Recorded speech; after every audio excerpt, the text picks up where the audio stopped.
is Soul.2k. Hello. So before we begin anything, we want to do our prayer of protection and bring in white light and good vibes. So we're going to do that now. We'll just do a quick little prayer. So I wanted to want to bring in some beautiful creator source white light going down, going down, going down our entire body, coming out through our feet, going to Mother Earth, circulating in Mother Earth, thanking her for everything she does for us, coming right back up again through all the chakras, back up and expanding 3, 6, 9 feet around us with love and gratitude. I just want to ask for protection for all involved, for the viewers, for Soul.2k, as we move forward in our discussions. So, we did get questions, and I'm so very grateful for that, as is Soul.2k, because he's very anxious to kind of get going with some of this stuff. He's excited. So what I wanted to preface the questions with first is when I'm asking Soul.2k a question, I have to keep in mind that it's going in as an 8 to 10-year-old boy. As it comes out, it's coming from his soul as an ascended master, which is a more complex answer. So there'll be times maybe that he isn't sure of a word or something, but the energy will be coming from his ascended master state, if that makes sense. So we've got our first couple of questions that he's really excited to answer. So are you ready? Yep. Okay. All right.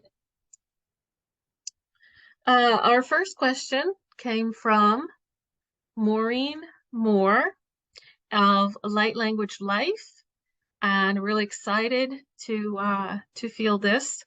So she asks, and let me see, I'm reading from my phone here, so bear with me.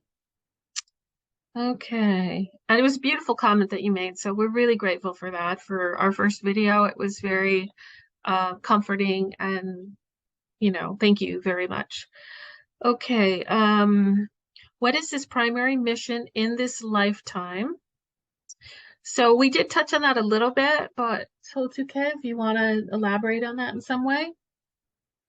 So I'm kind of like a supporter, but I'm also in the game. So my like my whole mission is to basically support people or give hope or courage or or help support in some way. Okay. All right. Cool. Great. Okay, so we'll go with that on that question.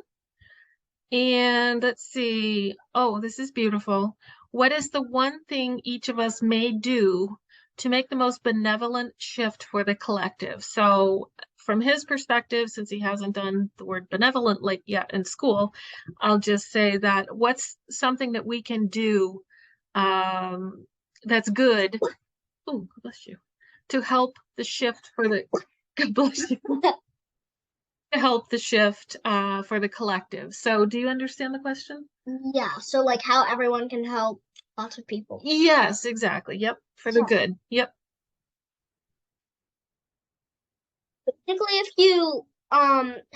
if you just try to do your soul contract or do it good, you can help in any way because the universe has already planned like it all, and so they know it's gonna happen. So even if something seems like it's not gonna help, like your soul contract, that it will still help in some way. Wow. That was a beautiful answer. Absolutely. So, wow. So just doing your soul contract, doing your soul work, as I understand it, um, is what you're saying? Okay, perfect. Oh, thank you so much for these questions. Thank you, Maureen, and look for Maureen on her YouTube, Light Language Life. It's beautiful. Thank you. Okay, we're going to move on to the next question. And let's see. Find that one. And I'm new at this, so bear with me.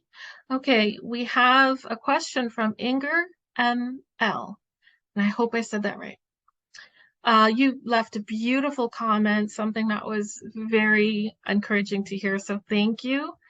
And then what we're going to do is get to your question. It was beautiful what you wrote. Okay, two questions. How does Soul.2k see the splitting of the earth from the new earth, I'm sorry, I worded this wrong, from old earth to new earth? Is it literally a separation into two worlds, with one existing in one dimension and the other moving forward into the fifth? Or are the people and animals who won't make it into the next dimension, will they disappear or die? Um, and then she says, does he have an idea how this new world will look like? Are new technologies, clean and free energy, high-speed transportation, medical innovations just around the corner, or do we have to wait until we're in the fifth dimension? I will say that when we began this process, when we understood our soul contract, I had a lot of questions. And I did ask him a little bit on these subjects. But I will let him answer them for you now.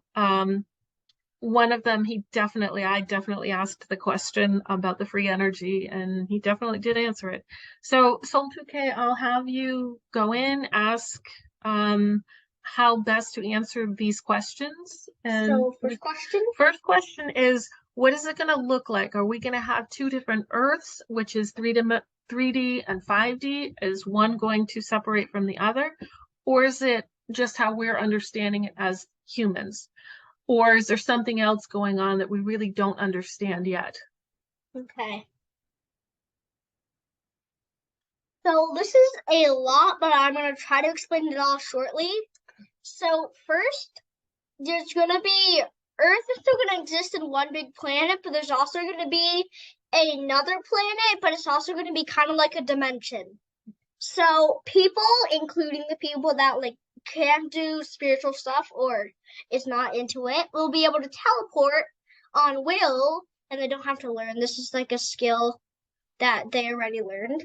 And so in the Earth, so like the Earth that we're living on right now, all the people that are spiritual would live on it, and there's gonna be a different dimension or planet that all the people that aren't awake yet would do, and also and so on Earth, when everyone is still here, there will be lots of dimensions. Like there will be dimension one, dimension two, and there will a lot more be dimensions, but they're all going to be spiritual. They're like mini dimensions. Okay. And a lot of them have different varieties. Like, well, I say there's 3 different dimensions. One of them is main and 2 others are not. One of them are in the clouds, and I'll keep going. I'll go in details of them in a different video. Okay. And about all the new animals, because there's going to be lots of new animals and more evolutions of like cows and stuff. Okay. Okay. And all of them will have kind of like different animals and new animals. So one will be on the clouds, and one will be on surface. That's going to be the main one, and one will be the last one will be kind of like how do I do this? Oh yeah. So one will be kind of underground in like the Earth's core, but it would still be very big, which will also have different ones. Okay. So it's going to take a little bit for our human part of it to kind of digest some of that. Because even in our discussions, there's been things he's told me, answers to questions, and I'm just like, okay, how do I wrap my head around that? But when you go inside and you just kind of let the information resonate with you, if it does, it's not going to resonate with everybody because we're not all at the same place. But in regards to the audience, I think we're going to be building, you might, understand that. So as Soul.2k moves forward with other information, then he can decide what what videos to make on what subjects too. So another thing to add to that is that the dimension of the clouds, dimension one. There's actually going to be no animals, but that's kind of where what they call it, or like what they called it the lobby. So it's where you can meet other spirits that already died, if they're animals, people, like any kind of spirits, including people that you've never seen. Like I can see Merrick. Go if you don't know who he is, go in our last video because we explained who he is. And you can also see your pets too. So, let's see if I can wrap my head around this. So essentially, those who don't want to move forward. So in other words, Mother Earth is going to be moving into her own space, and then there'll be not a second Earth, but another planet or another dimension or another place for the folks who don't want to ascend at this time. Yes. Okay. And on that place, it would kind of be on the Earth that we're living on right now, but it would fit for them more. So kind of it is two Earths. Yeah, I mean, it kind of. really feels like that. Okay. So just to give a little clarity. All right. So it is kind of like two Earths. Um, okay. So that's his answer. And as we go along, like I said, we can define things better. Someday when we go live, then people can actually ask, well, can you, explain that a little more or whatever. So we're just getting going here. Okay, another question related to Iger ML is, let me put my glasses on again. Alrighty. Okay, you kind of talked about the people, the animals who won't make it. So you kind of talked a little bit about that. Um, so let me just ask the question and then you can repeat or decide. Or are the people or the animals who won't make it into the next dimension, will they disappear or die? But I think you kind of answered that. So the other people are gonna go get teleported to a different dimension, but when they're ready to come into the real Earth, they will be automatically teleported. Okay. And another thing is that this planet will be called um will be called Earth 12. Wow. And the spiritual Earth would still be called Earth. Okay. All right. Do you have an idea of what the new world would look like, what this new world would look like as we've ascended? So the new world would look like there's more nature and less technology. There would actually be no technology and nature, but it would be in like a good way because you would already have all that technology in your mind. Hmm. Yes. Okay. That's what resonates with me. Wow. Okay.